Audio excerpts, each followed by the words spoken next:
there's a different way to live. There's a way to live an intentional life, a life of service to others, a life defined by love and not success. My name is Mark Owens, the Eclectic Monk, and I want to invite you to join me on this journey of faith. So Saturday morning, yesterday it was 65 degrees and warm. We were all out here in our shirts and blue jeans working in the yard. Now this morning, that's right, we have snow flurries. It's dropping down into the 20s today. And the blueberries, well, the blueberries are what we're worried about. Try to get them covered up as best I can with some tarps. And as you can see down here in a second, they are in full bloom. So what I hope is that these blooms don't freeze and that I don't lose my berries for the year. That would be terrible. As you can see, they are in full bloom. Last Saturday, it was a beautiful sunny day. It was about 70 degrees, and these blueberry bushes were covered up in bees that were pollinating them. I was saying, I'm gonna have a great blueberry crop this year. Now, hopefully these tarps will hold. I'd covered them up last night. The wind came in, blew the tarps off. I put the tarps back on, hoping they're gonna hold, and we will just see what happens as it drops down to about 23 degrees tonight. And then it's gonna warm up and be in the 70s by the middle of next week. Welcome to Georgia. Stay tuned. Here's a cool little brown snake that is alive and well. The day after our, 30-degree day. See if I can get him good. Yeah. So we're just going to let him go. Get the light good. Turn him loose. Come on, knucklehead. There you go.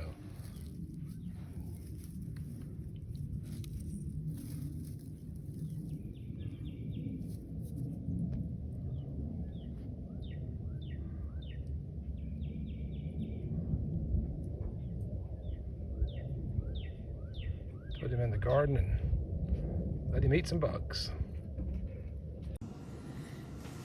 So here's something you don't get to do every day. This is a Pat Benatar album from the 1980s that I got from a friend of mine who found a whole bunch of records in the closet of a house he was flipping. Asked if I wanted them. I said, well, sure, I'll take them. Having no idea what they were. This is one of a handful of records in that collection that's still sealed, never been opened. It's got one song, We Belong, I think was the hit off of this album. But I do love Pat Benatar.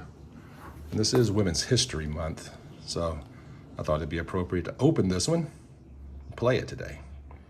Here's something you don't get to do every day. Open 80s vinyl.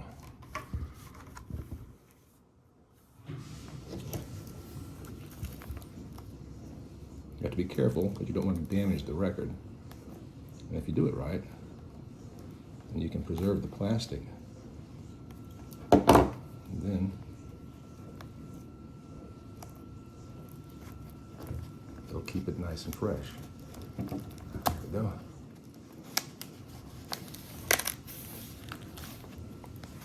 And it's open. Pull that out.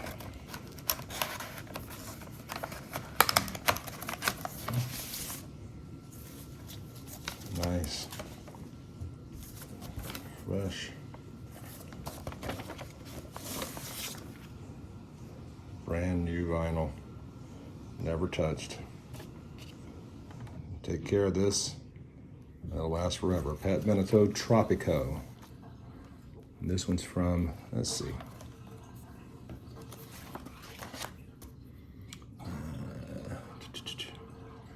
Sure it's on there, 1984. 1984, folks. That's a long time ago. Thank you, Bob the Biker, for a wonderful gift. Let's go play it. So early Monday morning, my son-in-law Mike and I went to Little Five Points to start a project. The guys from Overall Mural were working right next to us. They were painting on the wall, and we began building a wall. The restaurant had had issues with some of the servers being attacked by the homeless people, and so the owner wanted something sturdy, something they couldn't sit on. By late Tuesday afternoon, the guys working on the mural were working really hard to finish up before the rain set in. Man, what an incredible job they did. It was fascinating to watch them work. I don't know how they can stand so close to this wall, dabbing paint, and then when you step back, it looks almost like a photograph. Just amazing. Meanwhile, Mike and I are working to finish up our wall. And yes, this is a chainsaw he's using. That's one of the tools we had. But the wall turned out great. It was cool, awesome. It was words I can't use on a family-friendly podcast. We had a wall that was art, right next to art on the wall. How cool is that?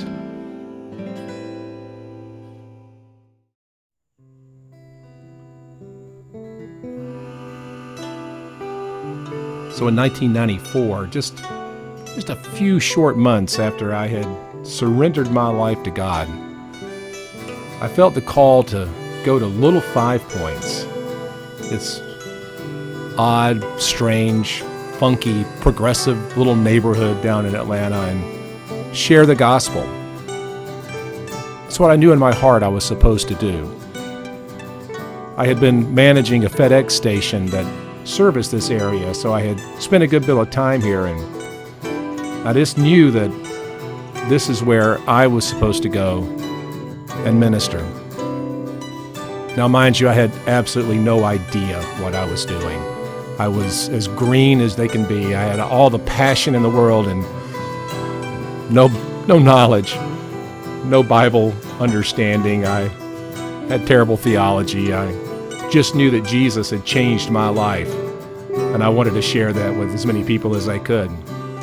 This spot right here, first time I went down, it was pouring down rain, and I trapped a girl named Julie and her boyfriend underneath that awning and made them listen to my gospel presentation. They patiently put up with me, and then as soon as I took a breath, jumped out into the pouring rain and ran away.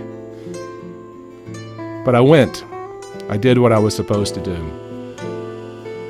I began going down at least once a month, sometimes more. Cold, wet, didn't matter. I would come down to this staircase in front of what was then an abandoned high school. It's high-end lofts now. But I would set up a table, a camp stove, make a pot of coffee, and set up my communion table and give away this case of Bibles that had been donated to me and talk about Jesus to anybody that came by and would stop. I learned so much about ministry standing right here on this staircase because I began to understand first that I didn't know everything. I began to understand that the brokenness in people is real. That people are in bad places, not because they wanted to be, but because life took them there. I prayed with some really strong believers. I gave communion to broken individuals and homeless people. And I shared my faith with whoever would pay attention. This is where it began. My ministry began right here, looking up Euclid Avenue toward Little Five Points. I'll never forget it. It changed my life. And this place still desperately needs Jesus Christ. All right. Good afternoon. And as promised, I'm going to show you how I start tomato plants in the greenhouse. I've got some micro-tom seeds. I have got my plastic tray. I have some peat pots. I have some potting mix, and I have water. I also have my seedling pad. So this is like a heating pad. These are tomato plants that are already started. And you can tell I'm already starting to get real leaves on these. So these are going to come on and be ready to plant in not too long. Probably another couple of weeks they'll be ready. Oh, I've got my jalapenos and other peppers up as well. So by putting it on the seedling pad, it heats the bottom, and that lets the plant actually germinate quicker. So that's the whole idea, is to get them to germinate faster using the heating pad. Once they're up, it helps them if it gets cold outside. Otherwise, they're fine just to grow. So I will take these, put them up on my shelf where they have lots of sunlight, and I'll put the new plants onto the seedling pad. So I'm going to take my cup,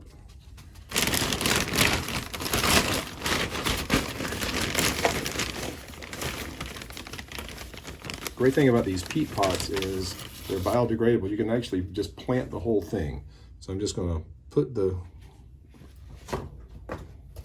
cup, fill it up with soil. The bad thing about these is getting them apart sometimes. They're kind of like the stick. If you kind of bend them, then they kind of come out. Because again, it doesn't really matter what they look like. I'm just going to put on the dirt. All right. Again, it's filled with dirt. I now have my peat pots ready to go in my tray, and now I'm going to take my seeds and put the seeds in the pot. So basically, you're just going to take and open your seeds.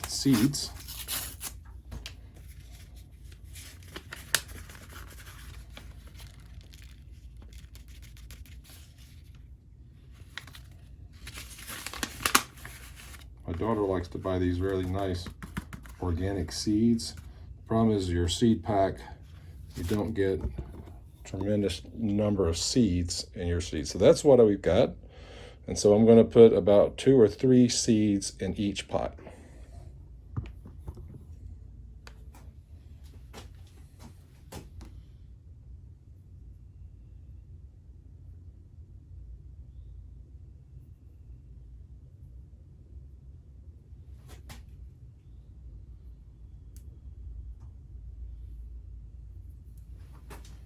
So this is what this looks like.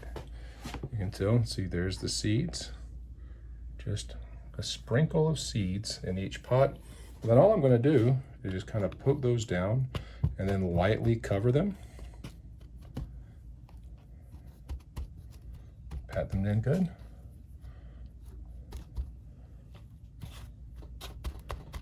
All right. Now, there we go.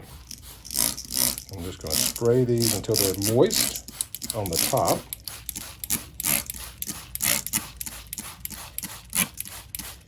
You want your seeds to be moist. And there's a trick with these peat pots to keeping them moist. So once you've got the tops good and moist, then what I want to do is I'm going to fill the plastic tray. This is the reason I use the plastic tray. I can fill this with water. And what happens is those peat cups are going to absorb that water. So I'm just going to slide this over onto my heating tray, and there you go. That is some dill, a couple of kind of peppers, and the tomatoes, all ready to go. And we will count the days until they start sprouting, but it's as simple as that. So it's Thursday, time for the update. First and foremost, I passed my CDL skills test, so I officially am a licensed bus driver. Now all I've got to do is figure out how that turns into the substitute bus driving job that I'm pretty much guaranteed at this point, since the school system paid for this CDL, and see how that goes. So that's the next big adventure, is actually driving a bus with kids on it. I'll let you know how that goes. As far as other things, this video has been jam-packed with stuff. I did a lot of things this week since the last time we spoke. The most important thing I wanted to update you on is on my blueberries. They're right here behind me. I'm gonna try to get this up close enough and you can see it looks like I have berries forming here. So I have hopes. That maybe they were already kind of in the process before the 17-degree morning came. Just insane. They were predicting 23 and it was 17 degrees when I got up on Sunday morning. And then by the afternoon, it was in the 60s. As you saw the little brown snake, that was Sunday afternoon. Crazy weather around here. It's kind of been on and off rainy. Mike and I worked on that fence for Monday and Tuesday. Then it rained yesterday. And then today I was taking a CDL test, so didn't do much else than that. Got some things to work on in the greenhouse as far as video stuff. So life is good. Again, God has taken care of us so far. Everything is moving forward. And I can say that my faith in God is strong. And even as we watch things in the world kind of unravel and unwind, we know that in the kingdom of God, well, everything is secure. So that's what I'm hanging on to. And again, today is Thursday. It also happens to be St. Patrick's Day. So I'm wearing the green shirt and I'm enjoying my Guinness Stout. So here you go. Happy Thursday. Happy St. Patrick's Day. And wherever you are, whatever you're doing, don't forget life is an adventure. Grab hold of it and run with it. Listen to God. When he tells you to do something, take that step of faith, even if it's a tiny one. Tiny steps lead into big steps. And remember, it's a journey, so enjoy your journey. Travel well. Until the next time we meet, don't forget, you are deeply, deeply loved. See you next time. You gotta love Guinness. Hey, while I still got you, do me a favor. Would you leave a comment for the video? That really helps me out. Also, subscribe to the channel, like it, share it with your friends, and set up for notifications so that you'll know every time that something is posted. Also, check out my website, theeclecticmonk.com. There you're going to find my whole new line of Eclectic Monk merchandise. You're going to have stuff with the logo on it, t-shirts, coffee cups, and etc. And there's some original artwork and original designs that I've done with a spring theme that I think you'll really like. So check those out. The spring stuff is there for a limited time. Things will be changing as we get into summer, so now is the time to go see those and support this effort. I appreciate everything that you do for me. I really, really do. So thanks again, and we'll see you next time. God bless.